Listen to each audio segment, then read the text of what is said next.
This all happened in 2 days. It went from 60 to 120, and the next day it went to like 250, and then it went to like 500 the next morning. Now I'm short a shitload of calls at 200 level. It's trading for 500. I'm down 7+ figures more than that, you know. GameStop's up over 8% today. And I guess, you know, having seen the movie, having lived it, I wonder, and we don't have enough time to talk about all of it, but I didn't trade GameStop really during that epic run that they made a movie about. Did you? You're lucky. Did you participate at all? Did anything happen with you with that? Well, now you got to remember, let's put some context around this. It's the middle of the pandemic, right? It's the early 2021. I did. And I thought I was being really smart because I waited a day and I did a bunch of ratio spreads where I bought the 80 calls. This is when the stock went from, let's say, 30 to 60. I bought the 80 calls and I sold the 200 calls on a ratio.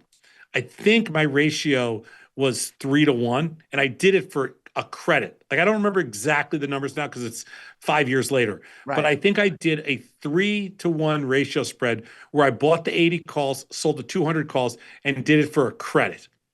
And I'm like, this is so freaking ridiculous that I can do the 80-200. Now, remember, the stock was just 6. Okay. Right. And I'm like, I can do the 80-200 for a credit, like $1 credit. I'm like, I did a little too many. By 1 by 3. So I bought 1, sold 3.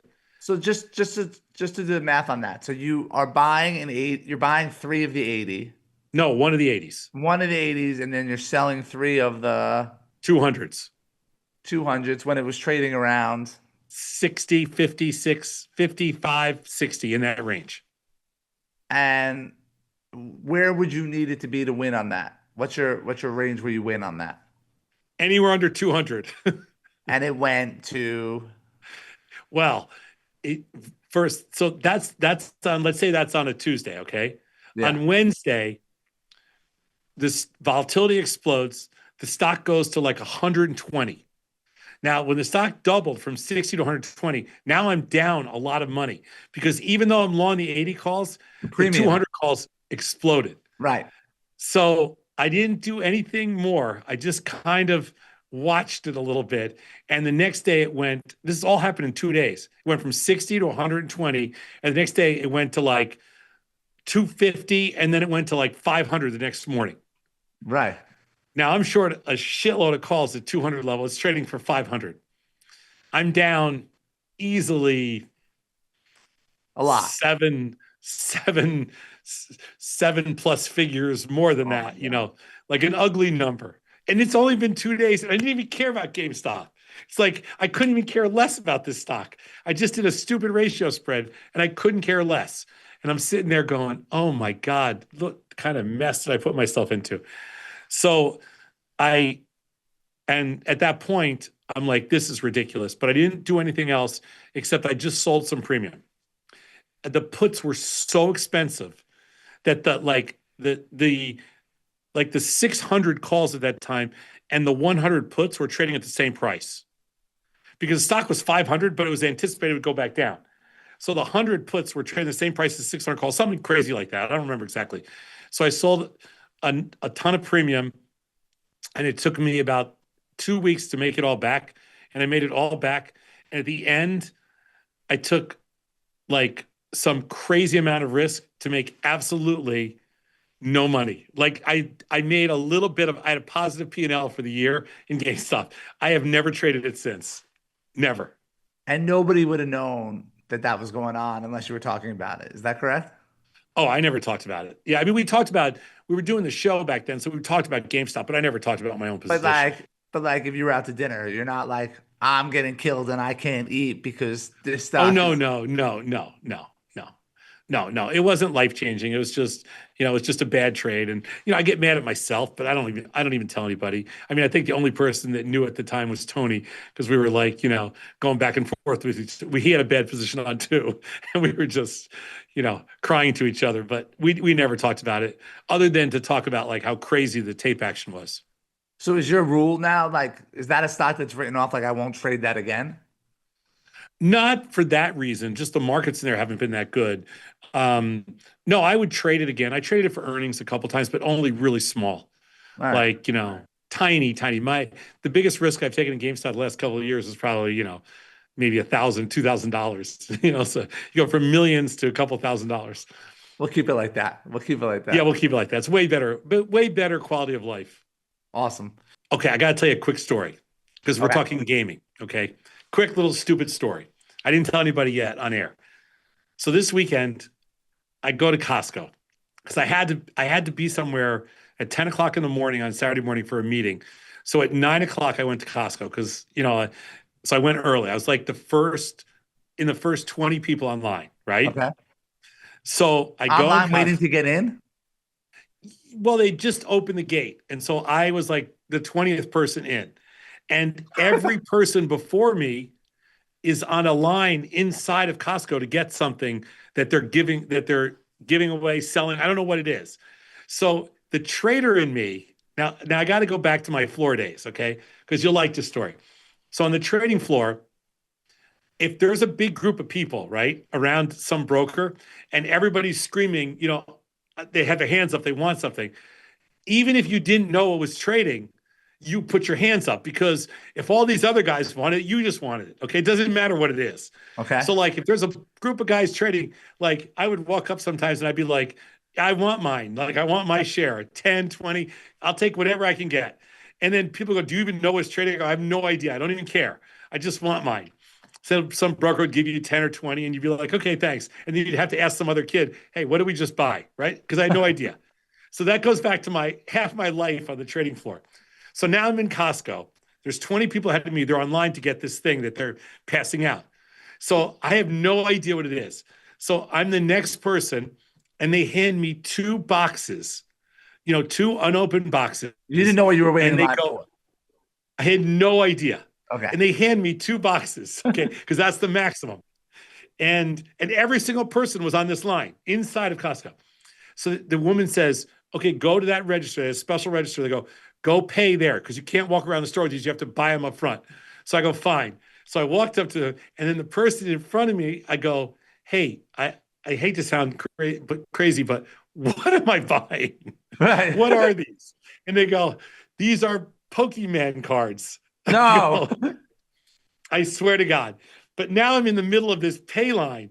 So, I was like, and can I just ask one more question? How much are these? They go, they're like $100 each box. So now I'm online and I bought $200 worth of Pokemon cards. I don't want $200 worth of Pokemon cards, but I'm too embarrassed to say I don't want them. And I'm now pulling one of the stunts that I would have pulled on the trading floor where I just bought something, not even Who knowing what wants I'm them? buying. Who wants them? So now I have $200 worth of Pokemon cards in my cart. And I'm explaining, I'm telling you this because it's like, Did you because sell them this is there? what? Did you sell them there? No, I didn't sell them there. I Oh, still have them. I thought you said selling. I thought you flipped it. No, no, no. I didn't want to embarrass myself. I didn't want to be a jerk, whatever. So I have them. I took them home. My wife's like, what the hell? What is this? I go, I don't know. Anyway, so It's another doorstop to replace the silver you gave to your kids. yeah, right, exactly. Well, one of my friends has a kid that trades Pokemon cards. So I go, hey, you can take these boxes. We'll split the profits. He goes, done. There you go. Yeah, That's we're arbing fun. Pokemon cards now.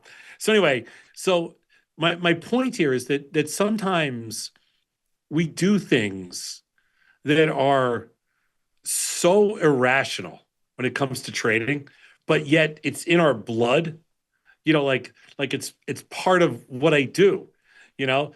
And I kind of feel like this whole, crypto thing, whether you love it or hate it, or some of these stocks, sometimes you just feel compelled to, like, I'm a contrarian. So I feel like compelled at some point to jump on the opposite side because, they go from being way too expensive in my eyes, Robinhood, Coinbase, micro strategies. And now you're talking about GameStop. GameStop was the same thing. I mean, if there's ever been a stock that makes less sense to me in the world than GameStop. I ended up with this Pokemon game cards, whatever it is, and all I could think of was, you know, getting run over in GameStop in 2021, making it all back. It's my worst trades ever to like a scratch. It's like I have these horrible memories. So when you brought up GameStop, all I could think of is crappy markets, trapped like a rat. I didn't get involved in GameStop. I got involved, but not a lot in that big move. Earlier than that, I remember when my kids were younger, being in Disney World, short GameStop, thinking it was the Oh next yeah. blockbuster, and walking around the park, not being able to have fun at Disney because I was seeing how much I was down, and I couldn't. And I was like, "What?" It was making me so mad, and I was like, "I'm never trading this again." And now I'm thinking, with a break coming up in a couple of weeks, where I'm taking my family away, that I think I might be long GameStop for this break and see if that goes differently. So I'm going to be in it again, though, I think, which The is challenge in GameStop, I'm telling you, is just the option markets. They suck, you don't and know they're it. way wider than they should be. I don't get it. Well, aren't they always priced correctly though, or no? Yeah, no, they're just like it's just like the firms are. I don't know what it is in there for a $25 stock. The markets feel wide. Well, I'm trading the March 20th options right now, and yeah, yeah, I guess I bought the 26 calls for $2, and the expected move is 4.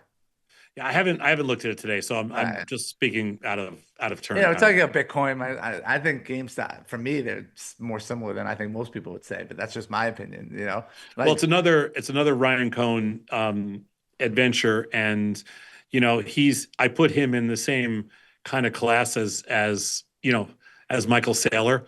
I mean, it's him and it's GameStop. Isn't he the CEO of GameStop now? Yes, I he think is. so. Yeah, Yeah. and he's talking about them a lot. Yeah.